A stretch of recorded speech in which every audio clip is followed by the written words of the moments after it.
This is On Shifting Ground. I'm Ray Suarez. Who's happy with the way America's immigration system is working at the moment? Well, many days it feels like the answer is nobody. Not people favoring a path to citizenship for undocumented immigrants, not people with temporary protected status, wondering about the future of their precarious situation and wondering whether their home countries will be decent places to live, to which they could ever return. Mahsa Khanbabai joins me now. She's an immigration attorney in Massachusetts who takes on hard cases and has guided many clients through the roller coaster of shifting law and shifting policy. Welcome to On Shifting Ground. Thank you so much, Ray. It's a pleasure to be here to speak with you. You know, there's so much to talk about given the current state of play. Let's begin with the U.S. military withdrawal from Afghanistan. In 2021, as U.S. troops left and the Taliban returned to power, a lot of Afghans were trying to get out of the country. How many managed to make it to the United States, and how many remain in Afghanistan still trying to thread their way through the system? Unfortunately, there are many tens of thousands, if not hundreds of thousands of Afghans still remaining in Afghanistan or who were able to make it to Pakistan and Iran, where the majority of Afghan refugees are currently waiting for processing of their refugee applications or other immigration applications. Related to those who did make it to the U.S., there were roughly 80,000 who were evacuated to the United States, some who were U.S. citizens or green card holders and their family members, but the majority of whom did not have any status or any immigration applications pending and are now going through that process here in the U.S. There are different situations people find themselves in, but let's talk first about the people who worked alongside Americans as part of the American mission in Afghanistan. Do we know how many of those people there were and what kind of claim they had to coming to the United States? Well, it's hard to track the data because there were so many different levels of engagement by Afghans. You had folks that would typically qualify for special immigrant visa status. Those were Afghan interpreters or people that worked directly at the U.S. Embassy or other individuals that were considered to be employed by the U.S. government or a contractor. But then you had lots of individuals who were collaborating with the U.S. closely, but not directly employed by them and could potentially have a claim for asylum or humanitarian parole. And then you had U.S. trained judges and lawyers who were closely collaborating with the United States, prosecuting, for example, Taliban criminals and others. So the data, unfortunately, is really hard to pin down based on that, but we know that we have tens of thousands of asylum applications pending by those who did make it to the U.S. in the evacuation. We also know that there are roughly about 35,000 still pending humanitarian parole applications. Are there people who fell through the cracks of black letter law, who felt that they may have come under one umbrella or another and then found when they tried to make good that claim to get out of Afghanistan, it wasn't recognized by the United States? Yeah, we're seeing significant problems with the special immigrant visa category where individuals submit evidence to document that they worked with or for the U.S. government, but those applications are being denied. And there's still some lack of transparency in why some of these applications are being denied, what these Afghans can do to try to address what supposed deficiencies there are in the application. So, for example, obtaining a letter from someone that an Afghan worked for as a contractor in Afghanistan. Obviously, all of those people left. They're spread out now in the U.S. Who knows where they are? How is an Afghan who worked for an American company overseas now supposed to try to track down that supervisor to get a letter verifying that they worked for them in Afghanistan? And similarly, you could say that there are lots of folks who have fallen through the cracks because they're here in the US, but their family members remain behind in Afghanistan. So, for example, one of my clients was a colonel who worked for the Afghan military and was able to evacuate to the United States, but his family members remained behind. Luckily, two of his sons have now made it to the US, but his wife and daughter are still stuck in Afghanistan. And we're just going through this slow grinding process of trying to get them either humanitarian parole or for them to come as derivatives of his approved asylum application. And, it shouldn't be this hard. Let's put it that way. Well, once you get here, are your problems over, or do they just continue in a different form? You're safe, you're physically out of Afghanistan, but you're not home and dry yet, are you? No. That person then has to go through a process to change from their parole status or humanitarian parole to a temporary visa status or asylum or something along those lines. And that's what many individuals did. So they start the asylum application process, which is a lengthy, complicated process involving multiple applications and interviews at times. There are still many asylum applications pending for Afghans that made it here roughly 2 years ago. And once they do get their asylum case finally adjudicated and approved, then they have to wait 1 year before they can apply for a green card. And then once they have their green card or permanent residence, then they need to wait 5 years to become a U.S. citizen.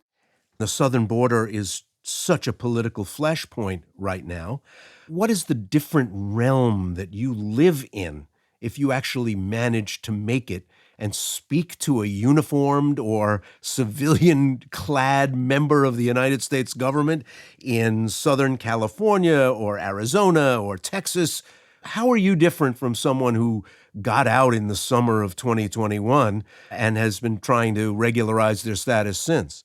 Yeah, it's been a very difficult process, unfortunately, with quite a few Afghans who were detained and are still detained in ICE custody, awaiting an opportunity to present their case before an asylum officer or an immigration judge.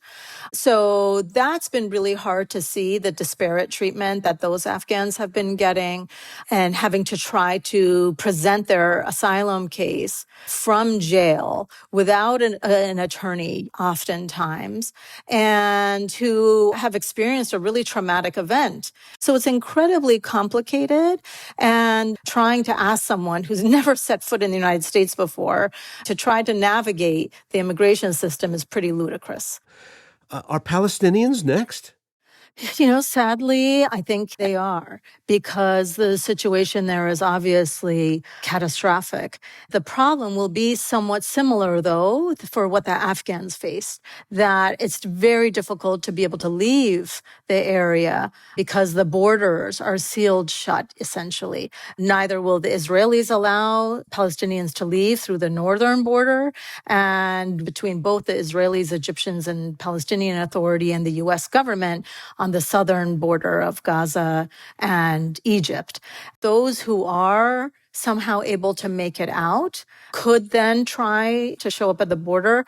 I'd be very concerned about how they will be treated, because the U.S. government, unfortunately, often takes a rather unfortunate perspective when it comes to individuals from Muslim or Middle Eastern countries, and is really tough on how they adjudicate those cases. So I'd be concerned and would really hope that we can help them sooner so that they can find a better pathway to come to the United States, whether it's humanitarian parole or a student visa. But the problem is certain countries are capped off at a quota. This is another problem that leads to an inefficient and outdated immigration system that then forces people in, dire situations to try to find other means of getting here to the United States, whereas we could just give them temporary visas to come here, be with their siblings, be with their family members, work here, be productive members of society on a temporary visa while they're waiting for their green card to be processed. When you talk to regular people, do they have any idea how complicated and how long this process can be? Unfortunately, no. And what's really discouraging and disappointing is to hear folks from Canada or certain European countries, when I explain to them about the options of how to come to the United States, how to work here, how to be sponsored by a family member, they say, wow, that's so difficult. I should just go and show up at the Mexican border. It would be much easier. So this terrible narrative that right-wing individuals have often been trying to spread in the news about, oh, it's so easy to cross the border and make it to the US, is totally false.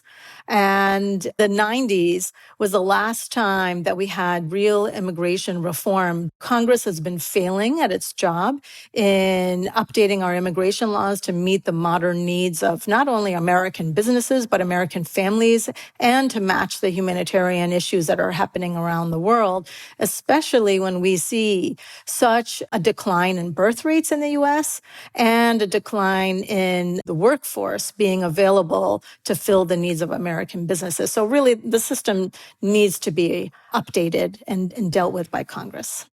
The politics of immigration are fraught. Are there short-term things, tweaks that might relieve some of the terrible dysfunctional pressure on the system right now and postpone for another day a more permanent, more systemic fix to what ails our system right now?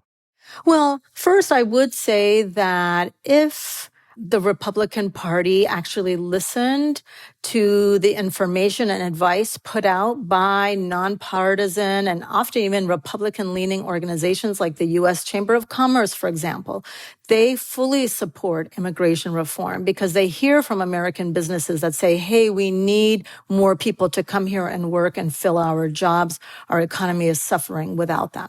But honestly, if we funded our agencies sufficiently, then cities could even create programs to sponsor individuals, and they are exempt from some of those quotas on the number of visas. So for example, the H-1B visa category has a quota of 85,000 visas per year for the entire United States. I mean, that doesn't even meet the needs of the East Coast. If cities and states wanted to be creative, they could actually sponsor individuals to come and work in the United States. Given that we're early in a big political year, is it realistic to expect any major change in immigration, either as in the way the law is written or the practice? I am really concerned about what we're hearing about the White House and certain congressional offices wanting to try to get more funding for Ukraine and being willing to compromise on really badly thought out immigration changes. So, for example, closing the border. That's not going to solve the problem. I'm also concerned about the mandatory detention. That's going to cost taxpayers billions of dollars, and it's going to just go to fund private prisons. Again, an ineffective way of deterring unauthorized migration. So some of this conversation of trying to solve the problem at the border is really taking place in the wrong context. Instead, we should be opening legal pathways and expanding the president's will to create more humanitarian parole programs that will then ease those acute crises of what drives people to the border and instead have them go through these alternative programs. So, for example, we have this new humanitarian parole program called CHNV. It's Cuba, Haiti, Nicaragua, and Venezuela. And it's a parole program that someone can apply for so that they don't go and show up at the border, right? We have an estimate that 380,000 people are no longer showing up at the border because of that. In terms of Ukrainians, we had roughly 270,000 Ukrainians who were granted temporary protected status or who were paroled in through that humanitarian parole program known as U4U. So those programs work. We just need to make sure that the president continues to follow that and isn't targeted by right-wing folks who are trying to use the problems at the border as a means of clamping down on immigration rather than understanding what the true problem is that our system is already not working and you're trying to make it work less instead of trying to fix the system. That's Mahsa Khanbabai. She is an immigration lawyer and a naturalized American. Good to have you with us. Thank you so much, Ray. It's always a pleasure talking with you about these issues.